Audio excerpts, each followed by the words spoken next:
Hey guys, star God की इस new expression video में आपका स्वागत है। लास्ट वीडियो हमने देखा कैसे प्रिंसेस एंडोर्सी ने बैम के मना करने पर उसे फोर्स किया ताकि उसके नाम को स्टील कर सके और उसे अपना सर्वेंट बना सके। वहीं दूसरी तरफ कून के बचाने के बाद हम देखते हैं रैक को, जिसके ऊपर एडी इरिटा थोड़ा सा भारी पड़ गया जब उसके हाथ में इग्निशन वेपन लग गया। वहीं दूसरी तरफ काइजर ने भी अपनी स्ट्रेटजी अब चेंज कर ली और काफी ज्यादा अग्रेसिव हो गई है, जिसके बाद उसने बैम के दोस्तों को किडनैप करने का प्लान बनाया है। तो बढ़ते हैं स्टोरी में आगे। उससे पहले हमारे चैनल को सब्सक्राइब कर सकते हैं, तो आगे देखते रहिए।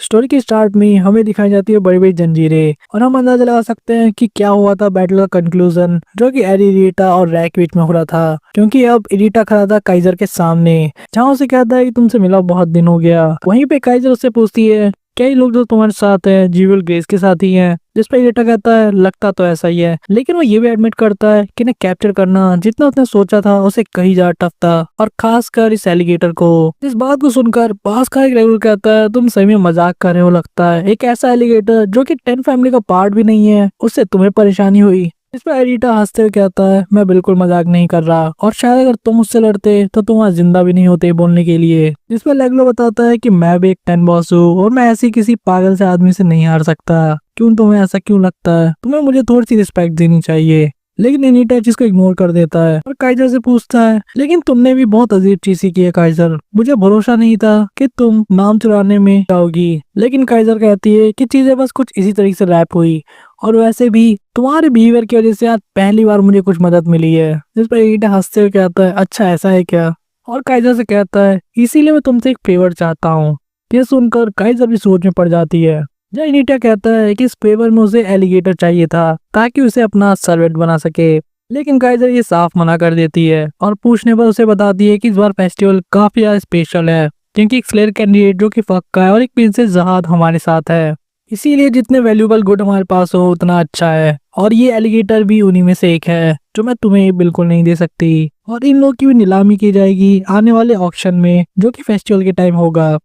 जहाँ पास का 10 बॉस काइजर से पूछता है तुम इन एक्शन में क्यों डालना चाहती हो, क्या तुम इनके बहाने ज्यूल ग्रेस को फंसाना चाहती हो? जहाँ काइजर उन्हें कहती है ऑब्वियसली मेरा टारगेट ज्यूल ग्रेस ही है, लेकिन मुझे साथ ही प्रिंसेस जहाड को भी हराना है, और मैं सबके सामने ज्यूल ग्रेस को हरा कर उसका नाम चुनाऊंगी ऑक्शन में। उसके बाद मैं एंडोर्सी जहाद को भी हराने वाली हूँ। और उन्हें सिर्फ इतना ही कहती है कि तुम लोग बस मेरे प्लान पे चलते रहो और कुछ समय के लिए वेट करो, और तब तक सिर्फ इन हॉस्टेजेस पे नजर रखना। जहाँ हम एक और 10 बॉस को देखते हैं जो कि इन सब चीजों से काफी ज्यादा खुश था और कह रहा था काफी लंबे टाइम बाद कुछ इंटरेस्टिंग हो रहा है, और लगता है इस बार नीलामी बहुत ऊंची होने वाली है। फिर हम देखते हैं काइजर को, जिसके बारे में कुछ बातें चल रही थी कि कैसे ज्यूल ग्रेस अभी भी स्टेशन के बारे में सब कुछ नहीं जानता, और उसे ये भी नहीं पता कि वो इस जगह की ट्रू रूलर नहीं है, और आने वाले कुछ टाइम से पता लग जाएगा कि स्टेशन रियलिटी में कितना ज्यादा डरावना और खौफनाक है। जहाँ सीन शिफ्ट हो जाता है नो नेम्ड एरिया पर, जहाँ हम देखते हैं कून को, वैम को, रेबिटियर को, जहाँ वो भी अपने रेजिडेंस की तरफ जा रहे थे। जहाँ उन्हें दूर से एक स्मोक दिखती है जो कि दूर जंगल से आ रही थी, और उस जगह पर बोरो और साची पहुंच चुके थे। और जहाँ कंडीशन को देख के समझ जाते हैं कि ये जगह ऐसी इसलिए है क्योंकि यहाँ पे यॉन ने अपनी फायर का यूज किया होगा, और उनके साथ जरूर कोई सीन हुआ है। वहाँ पर कुछ खून के धब्बे देखकर वो ये समझ जाते हैं यहाँ पे कोई खतरनाक बैटल हुई होगी, लेकिन किसी की लाश नहीं होने की वजह से वो समझ जाते हैं कि कोई मरा तो नहीं है। और वो ये भी अंदाजा लगा लेते हैं कि हो सकता है इनमें से कोई 10 बॉसेस का हाथ हो, लेकिन उन्हें शक था कि उनके दोस्त शायद हॉस्टेज बना लिए गए हैं। और ये डिस्कशन सुन के पीछे से एक नो नेम रेगुलर ने बताता है कि हो सकता है उन्हें ऑक्शन के लिए ले जाया जा रहा हो, और साची के पूछने पर वो इन्हें एक्सप्लेन करता है कि ऑक्शन एक ऐसी जगह है जहाँ फेस्टिवल के टाइम पे बहुत सारे लोगों का पैसा एक्सचेंज होता है, बदले में उन्हें वो नाम खरीदने होते हैं जो कि रेगुलर या रैंकर्स के होते हैं। और जब कोई 10 फैमिली का मेंबर यहाँ फंस जाता है तो उसका नाम सबसे ज्यादा महंगा बिकता है, क्योंकि 10 फैमिली के पास ज्यादा पैसे होते हैं, और अगर उन्हें लगता है कि इन्हें बचाना वर्थ है तो वो कितना भी खर्चा करने के लिए तैयार होते हैं। जब और पूछता है तो लेकिन रैंकर क्यों उनके नाम खरीदते हैं, जिस पर ये बंदा एक्सप्लेन करता है कि अगर रैंकर ऐसे रेगुलर्स के नाम खरीद लेते हैं तो नेम वाला पर्सन यहाँ से जा सकता है, लेकिन उसे हमेशा के लिए उस रैंकर की प्रॉपर्टी बन के रहना पड़ेगा, या ऐसा कह लें उसका सर्वेंट। और यही स्टेशन का सबसे अल्टीमेट रूल है। और अगर वियोल के दोस्त इस ऑप्शन में बेच दिए जाते हैं तो सबसे बुरा सिनेरियो यही हो सकता है कि उन्हें जिंदगी में कभी नहीं देख पाएगा। साची इन सारी बातें सुन के मन में सोचता है ये बिल्कुल ह्यूमन ट्रैफिकिंग की तरह है, जहाँ पे लोगों की कालाबाजारी की जाती है। तो उसने ऐसे रूमर सुने तो थे, लेकिन इससे पहले कभी देखा नहीं था और उसे पता नहीं था कि सिचुएशन इतनी ज्यादा खराब हो सकती है। और इसी मोमेंट पे बाम और कून लोग भी यहाँ पर भागते आ जाते हैं और बैम की पूछने पर उसे बताते हैं कि यहाँ पर क्या हो सकता है और कैसे यहाँ पे फाइट होगी किसी 10 बॉसेस के थ्रू, और इनके दोस्त अटैक किए गए थे और मोस्ट प्रोबेबली एलिगेटर, शॉर्ट्समैन और यॉन एनिमी के द्वारा कैप्चर कर लिए गए हैं। यह सुनकर कून और बैम काफी यार शॉक हो गए थे और कून काफी यार चिंता में पड़ गया था। जहाँ ये सब लोग अपने डेस्टिनेशन में पहुंच जाते हैं और अपनी सिचुएशन को एनालाइज करने लगते हैं। जहाँ कून ये भी बताता है कि उनके साथ क्या हुआ और कैसे परेशानी बढ़ गई है सिविशु की टीम के साथ, क्योंकि उनकी टीम भी काइजर का नाम चुराना चाहते हैं और इसीलिए अब शायद उन्हें उनसे भी फाइट करनी पड़ेगी ये प्रोसेस में। जो सिचुएशन किसी को भी पसंद नहीं आई थी कि उन्हें अपने दोस्तों से ही फाइट करनी पड़े, वहीं भी कून कहता है सिचुएशन पहले से ज्यादा कॉम्प्लेक्स हो गई है क्योंकि उसे नहीं पता था कि हेलीकॉप्टर कैप्चर हो जाएगा, जिसकी वजह से उसके सारे प्लान स्क्रूड अप हो गए हैं। जहाँ नोवी की सब इधर जान के उनसे कहता अगर मुझे पता होता कि तुम भी काइजर के नाम के लिए आने वाले हो तो मैं उनके साथ कभी कोऑपरेट ही नहीं करता, लेकिन अब ये सब चीजें छोड़ दो और हमें आगे पर फोकस करना चाहिए। ये मैम का ध्यान इस बात पे था कि रैक और युवा को किसने कैप्चर किया है, क्योंकि उसे पता था कि उन्हें पकड़ना उतना भी आसान नहीं। जहाँ पे वही रेगुलर जिसने उन्हें पहले इस बारे में बताया था वो कहता है कि उसकी इन्फॉर्मेशन के अकॉर्डिंग वहां पर एरी एनीटा था और उनकी पूछने बाद उन्हें एरी एनीटा के बारे में बताता है कि कैसे वहाँ पे लगभग 100 साल पहले आया था और उसने एक जगह बनाई 10 बॉसेस के अंदर। और उसके बारे में काफी सारी अफवाहें हैं कि कैसे वो यहाँ पे आके फंस गया, लेकिन एक बात तो पक्की है कि वो एक्सट्रीमली स्ट्रांग है। और अफवाह से बात कंफर्म नहीं है कि एरी फैमिली उसे यहाँ से क्यों नहीं बचा के ले जाती या फिर वो अपनी मर्जी से यहाँ पर है, लेकिन एट द एंड वो एक 10 बॉस है और उसकी स्किल्स को काइजर भी मानती है। रकून इस बात को सुन के बैम को बताता है कि ये भी उसी सेम फैमिली से है जिसे हाकिन बिलोंग करता था, जो सबसे मोस्ट पावरफुल ब्लड लाइन वाले 10 फैमिलीज हैं और ये बंदा सीरियसली डेंजर पोज कर सकता है इनके ऊपर, तो इन्हें थोड़ा सा अलर्ट रहना पड़ेगा। इससे पहले इनकी डिस्कशन और आगे बढ़ पाती हम देखते हैं उस पूरी जगह पे बहुत ही खतरनाक सी वाइब्रेशन होती है जिससे सब हिल जाते हैं। वहीं दूसरी तरफ सिविशु और उनकी टीम के साथ भी यही सेम चीज था और हम देखते हैं बहुत बड़ा धमाका उस एरिया में। लेकिन बाकियों की तरह सिविशु को पता था कि यहाँ पे क्या चल रहा है, वो समझ जाता है कि वो चीज स्टार्ट हो चुकी है। यहाँ पे गैलरी हवा में उड़ रही थी, जहाँ कून और बाकी लोग भी नोटिस करते हैं कि गैलरी हवा में ऊपर उठती जा रही है। और यार रेड अबून वही रेगुलर ने समझाता है कि फेस्टिवल की तैयारी चालू हो चुकी है और उसकी तैयारी में सबसे पहले चीज है कि गैलरी को हवा में उड़ाकर स्टेशन के पास लेके जाया जाता है, एक आइसोलेटेड आइलैंड के पास। या ऐसे कर ले कि हवा में एक पूरी तरीके से अलग ही आइलैंड है जो कहीं से भी कनेक्टेड नहीं है स्टेशन से, और इसकी वजह से एक ही रीजन है कि जो रेगुलर उसमें पार्टिसिपेट करने के लायक नहीं है या क्वालिफाइड नहीं है वो वहां तक ना पहुंच सके। ये सभी चीजें ग्रैंड गैलरी यानी कि काइजर के महल से की जा रही थी, जहाँ पे सील कंप्लीट हो जाती है, जहाँ इस सील को सिर्फ उसका आदमी नहीं खोल सकता था। जहाँ अब ये लोग इस चीज पे डिस्कस कर रहे थे कि इन लोगों को अब सभी को इन्विटेशन भेज देनी चाहिए, खासकर वियोल को, क्योंकि फक्स लेयर के दोस्त पकड़े गए। ये न्यूज सुनकर उसको पक्का बहुत दुख हुआ होगा। जहाँ एरिनिटिया अभी भी कैप्चर्स के साथ था, वही हम नोटिस करते इस जगह को जो कि पूरी तरह से हवा में थी और काफी ज्यादा डेंजरस लग रही थी। कून भी मैम के साथ ये सब चीजें दूर से देख रहा था कि कैसे ये चीज बिल्कुल हवा में है, लेकिन उसे अभी भी एक चीज समझ में नहीं आ रही थी कि इसके नीचे ही कौन सी चीज तैर रही है। जहाँ पे रेड अबून उन्हें बताता है कि ये वो फ्लोटिंग आइलैंड है जहाँ पे ऑक्शन होने वाला है और ठीक कुछ समय बाद ही वहाँ पर बहुत सारी फ्लोटिंग शिप आने वाली है जिसके अंदर नीलामी में पार्टिसिपेट करने वाले लोग होंगे, जिसके अंदर मोस्टली 10 फैमिलीज में से कोई ना कोई एक रिप्रेजेंटेटिव आता है। बैम को ही पता लगता है कि ऑक्शन में एक्चुअल में रेगुलर्स और नो नेम लोगों को बेचा जाता है, या ऐसा कह ले एक तरीके से ह्यूमन ऑक्शन है और यही सिर्फ एकमात्र तरीका है नो नेम रेगुलर्स का यहाँ से बच के जाने का। लेकिन उन्हें बदले में अपनी सारी जिंदगी बितानी होगी उस रैंकर या उस 10 फैमिली मेंबर के अंडर उसके सर्वेंट बन के। और यहाँ में ये भी समझा जाता है कि कैसे फ्लोटिंग आइलैंड के अंदर 8 गेट होंगे जिसके आसपास टोटल 8 शिप आने वाली है और उन हर शिप से लोग आएंगे इस नीलामी में पार्ट लेने और इस फेस्टिवल को एंजॉय करते हुए वो ये भी देखेंगे कि कैसे ऑक्शन में चीजों की वैल्यू को डिसाइड किया जा रहा है। और इस फेस्टिवल में एक्चुअली में फाइट होती है जो कि उन रेगुलर्स को करनी होती है जो कि सिलेक्ट होते हैं ऑक्शन में पार्टिसिपेट करने के लिए। और कई बार ऐसा भी होता है कि उन्हें खरीदने वाले उन्हें डेथ मैच में भी डालते हैं ताकि वो चेक कर सके उनकी टैलेंट को, उनकी एबिलिटीज को खरीदने से पहले। और चीजें यही खत्म नहीं होती, क्योंकि जो भी ऑक्शन में बिकने वाला है उसे अपनी कंपेनियन या दोस्त के साथ फाइट करनी पड़ती है इस जगह से बचने के लिए। ड्रैकोन इन सब चीजों को समझ जाता है, कंक्लूड करता क्या आता है अच्छा, तो फेस्टिवल वो जगह है जहाँ पे लोग अपने दोस्तों से लड़ते हैं, उन्हें जान से मार देते हैं ताकि वो जीवन भर के लिए किसी के सर्वेंट बन सके, इस नर्क जैसी जगह से बचने के लिए। और साथ ही काइजर को चैलेंज भी किया जा सकता है अगर 10 वर्सेस का नाम कोई लेकर आ जाए। लेकिन जैसा कि हमें पता है लास्ट 1000 साल में ऐसा कोई भी नहीं कर सका। वही आइलैंड अब पूरी तरह से अपनी जगह पर आ चुका था और सारी प्रिपरेशन चालू हो चुकी थी। तभी एक अनाउंसमेंट होती है जिस सुनकर सभी चौंक जाते हैं। कुल समझ जाता है कि ये आवाज खुद काइजर की है। उस अनाउंसमेंट में हमें बताया जाता है कि कल 5 बजे फ्लोटिंग आइलैंड पे फेस्टिवल चालू होगा, जहाँ पर इनके पॉकेट बॉल पे हमें एक नोटिफिकेशन दिखाई जाती है जिसमें लिखा होता है कि इस रात को ऑक्शन हाउस में जीवल, ग्रेस और एंडोर्सी जहाज आपस में लड़ेंगे और जो भी विनर होगा उसे ऑक्शन से कोई ना कोई आइटम मिलेगा। और ये फेस्टिवल का सबसे स्पेशल इवेंट होने वाला था क्योंकि इसके अंदर एक फर्स्ट स्लेयर कैंडिडेट और एक प्रिंस जहाज आपस में लड़ने वाले थे। और इस चीज को सुन के शिव भी शॉक हो गया था। वो चीज इतनी सिंपल नहीं थी जितनी दिख रही थी, क्योंकि जो भी यहाँ पे विनर होगा उसे तो ऑक्शन से आइटम मिल जाएगा या कोई नाम जो वो चाहता है, लेकिन जो हारेगा उसका नाम ऑक्शन में लगाया जाएगा, यानी कि उसकी नीलामी की जाएगी। और ऑक्शन में लगने वाले लोग हैं स्लेयर कैंडिडेट के दोस्त, यानी कि अपना रैक, यॉन और मिस्टर सोर्समैन। और अगर किसी नेम पर्सन की बस की हो तो वो भी अगर यहाँ पहुंच सके तो इस मैच को देखने आ सकता है, क्योंकि बहुत ज्यादा इंटरेस्टिंग इवेंट होने वाला है पिछले 1000 साल में। यहाँ शिविशु की टीम और कून की टीम दोनों के अंदर हड़कंप मच गया था इस चीज को देखकर कि काइजर ने कितनी खतरनाक चाल चली है। लेकिन दूसरी तरफ एंडोर्सी को भी ये बात पता लग गई थी और वो मन में सोच रही थी कि कितने डर्टी टिक खेली है काइजर ने। हम दोनों मिस्टीरियस प्रिंसेस को भी देखते हैं जो कि इन सब चीजों को नोटिस कर लेते और कहते काइजर सही में अपनी गेम में बहुत अच्छी है, उसने एक ही बार में दोनों से पीछा छुड़ाने का रास्ता ढूंढ लिया है। जब बाकी नो नेम के पूछने पर कून कहता है बिल्कुल सही कहा तुमने, काइजर को पता है कि एंडोर्सी हमारे साथ है, इसलिए हम दोनों को लड़वा कर आपस में अपना रास्ता क्लियर करना चाहती है। और यहाँ पे ये चीज नोटिस करने वाली है कि कैसे ऑक्शन का टाइम 6 बजे है जबकि इस फाइट का 5 बजे।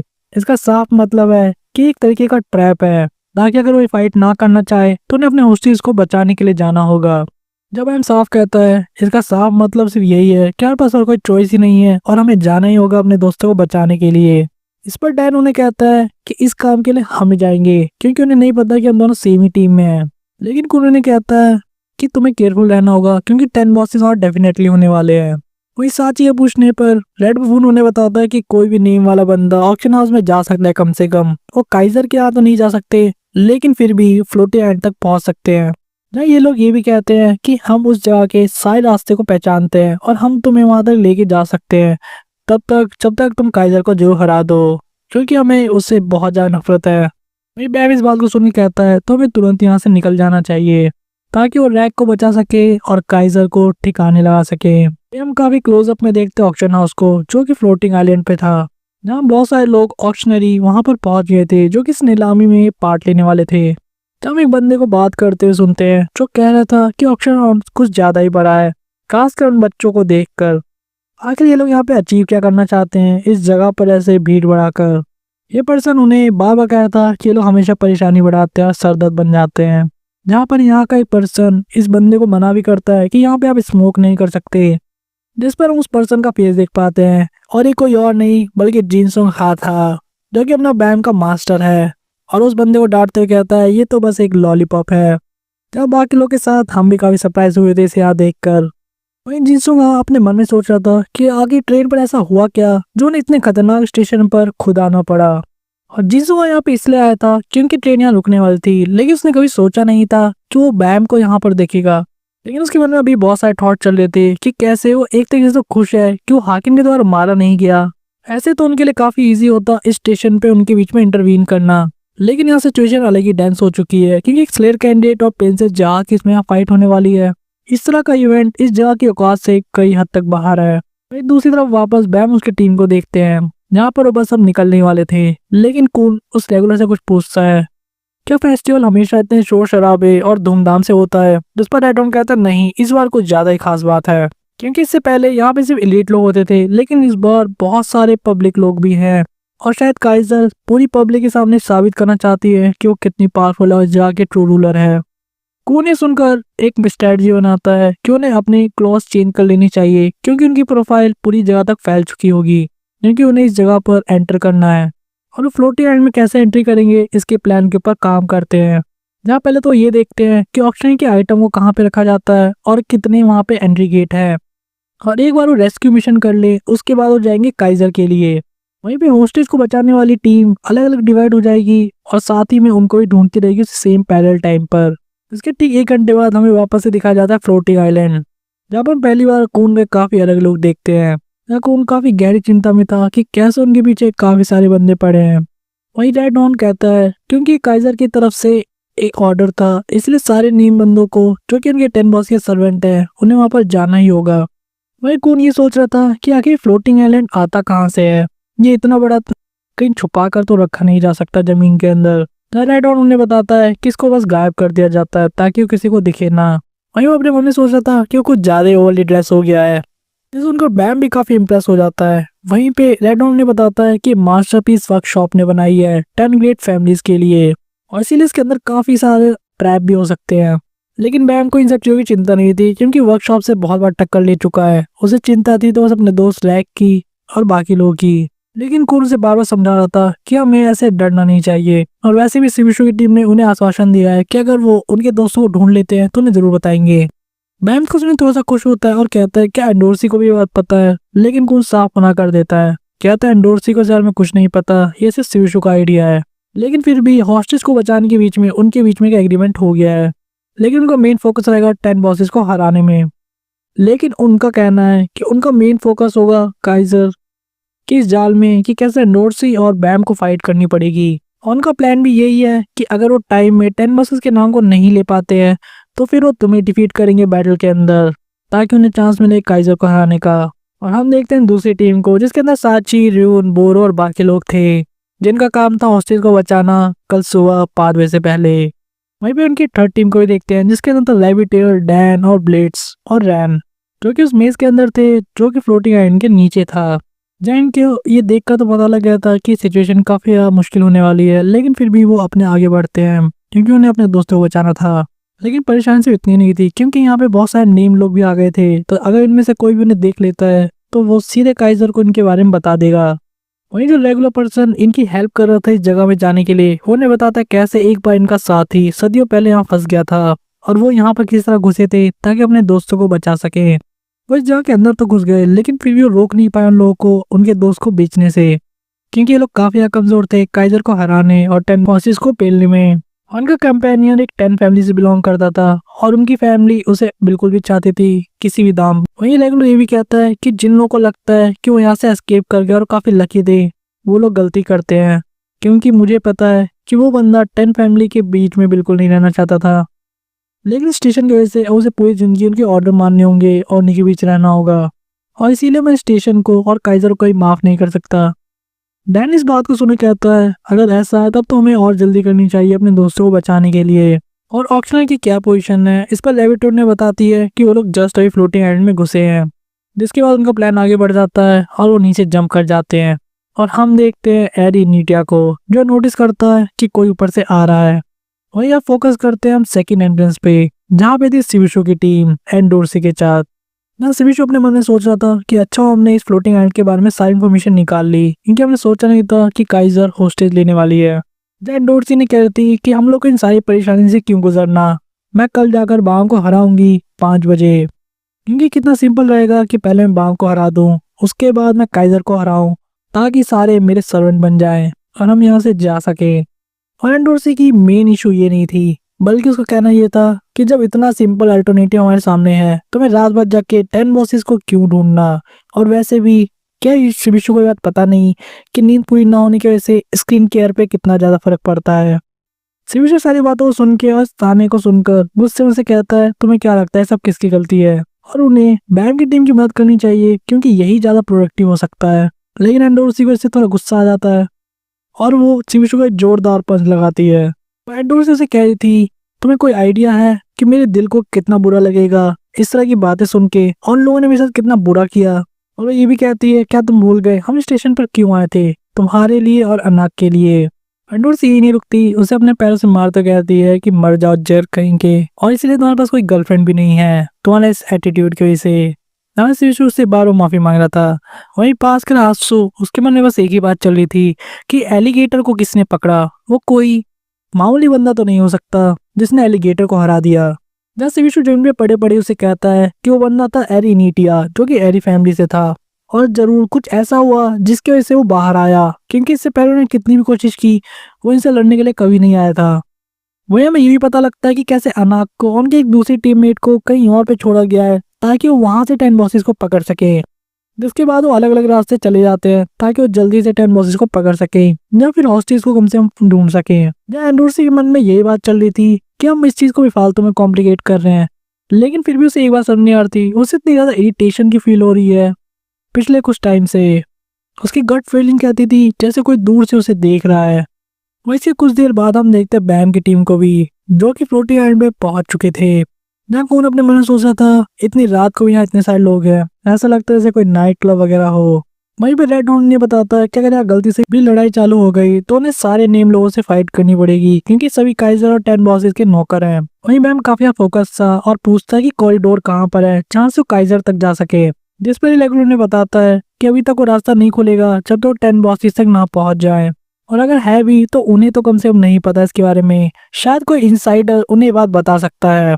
या कौन भी इस बात से एग्री करता है और मन में सोचता है कि तुम कम से कम एक 10 बॉस होना चाहिए, तभी तुम्हारे पास इस तरह की इन्फॉर्मेशन हो सकती है। और तभी उनके सामने एक बहुत ही बड़ा क्रिएचर आ जाता है जो कि उन नेम पर्सन को टॉर्चर कर रहा था, ये कहते हुए कि फिर से कहो तुमने क्या कहा। मुझे पता लगता है कोई और नहीं बल्कि द टॉक्सिक वेस्ट ह्यूमन यूकान है, जो कि 10 बॉस में से एक था, और सिर्फ इस बात से गुस्सा आ गया था कि किसी ने ये कह दिया कि वो इनिटिया के नीचे है, जहाँ ये नो नेम पर्सन उसके पैरों के नीचे था, और उसे माफी मांगते कह रहा था मैं तो सिर्फ इतना कहा कि काइजर इनिटिया को उतना ज्यादा प्रेशर में नहीं रखती और बहुत हल्के में लेती है।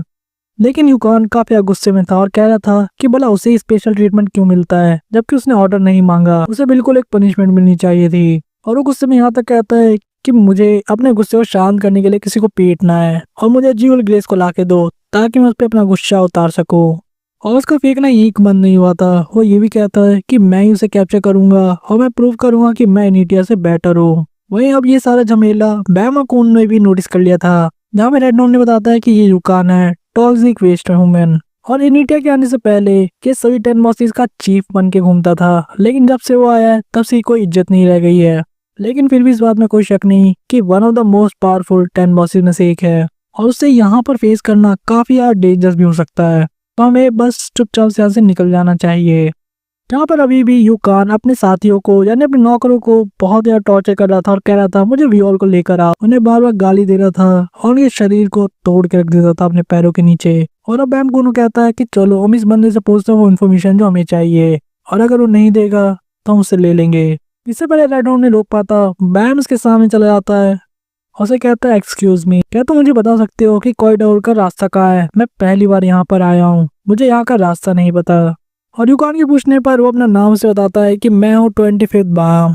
वही बैम से कहता है कि अगर वो अपना पैर खुद से नहीं हटाना चाहता जो उसने अपने नौकर के ऊपर रखा था तो वो उसे हटा देगा।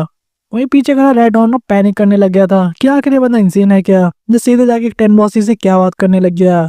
लेकिन कून कहता है कि तुम चिंता मत करो, हमारे पास एक प्लान है। वहीं यूकान इस बात को सुन के हंसने लग जाता है, ये कहते हुए लगता है तुम्हारा दिमाग फिर गया है। लेकिन बैम उसे सीरियसली ये कहता है कि मैं पागल नहीं हूँ बल्कि तुम्हारा दिमाग खराब है जो तुम ज्यूविल ग्रेस को ढूंढना चाहते हो, क्योंकि अगर तुमने उसे ढूंढ लिया तो तुम बहुत ही बड़ी वाली परेशानी में पड़ने वाले हो, क्योंकि उसका मूड अभी बिल्कुल भी अच्छा नहीं है। और बैम अपने बारे में इस तरह से बता रहा होता है कि कैसे उसके दोस्तों को जो कि बहुत प्रीशियस थे उसके लिए उसे कुछ लोगों ने किडनैप कर लिया है।